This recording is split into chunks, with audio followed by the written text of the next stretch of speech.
Boom. Hello, you guys out there. It's Mr. Creighton. And Mrs. Klein. We're here with your second podcast of the unit, Chapter 9, Lesson 2, titled The Daily Life in Medieval Europe.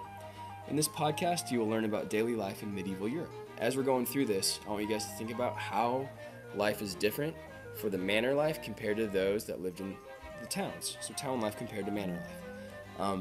As always, we've got different terms and names you need to know. It's not as many as last time. These terms are manor, knight, chivalry, and guild. Just a reminder, you will have a podcast quiz coming up shortly. And when you hear this sound, it means you just heard a vocab term. All right, you guys, a reminder again that we got a big idea for this unit, and it is conflict brings about change. First essential question this time is, what impact did feudalism have on medieval Europe? Next one, how important is keeping order? Number 3, how do civilizations change and adapt after conflict? And the final one, how does religion play an important role in shaping civilizations? All right, the first section of this lesson, you guys, is called the manor system, and you can find this on pages 299 to 300. Be thinking of this question as you listen along. What role did the manor play? Okay, during the Middle Ages, strong central governments did not exist. Instead, Europe consisted of small kingdoms and lands held by high-ranking nobles. The main part of a noble's land was called a manor. The center of a manor was the house where the lord and his family lived. The manor house was often a castle. Surrounding the manor was the lord's estate. Much of the estate consisted of farmland. The serfs were an important part of the lord's land. They lived and farmed on the land. This activity formed the economic basis of the manor system. The serfs were considered part of the manor's property. They remained on the land if a new lord bought it. Wow, that's kind of interesting, isn't it? That is, and it kind of sucks. Okay, yeah.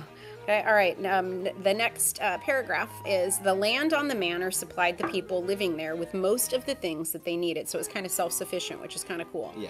As a result, most economic activity took place on the manor. This activity included farming, woodworking, and winemaking. Manors became worlds unto themselves. Few people ever left the property. All right, you guys, the question you should be able to answer right now is, what made manors worlds unto themselves? All right, our next section is the Age of Chivalry, found on pages 300 to 301. Question, what was chivalry? During the Middle Ages, conflict often broke out between various lords. Many times, lords settled a quarrel by attacking each other. Lords relied on knights to do their fighting.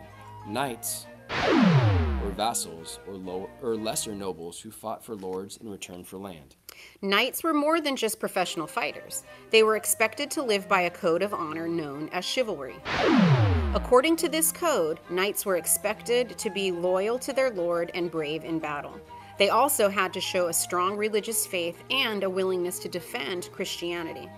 In addition, they were expected to protect women and the weak and fight against injustice. Again, it sounds very similar to what we just learned about with Japan. Absolutely, that code, that Bushido code of Bushido.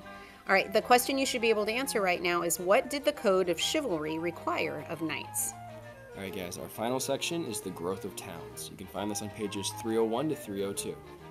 The question you guys should be thinking about, what was town life like? By 1000, town life began to return to Europe. Over time, a number of lords became increasingly powerful. This brought greater peace and stability to many regions. As a result, merchants began to travel more freely. They also began to trade more goods.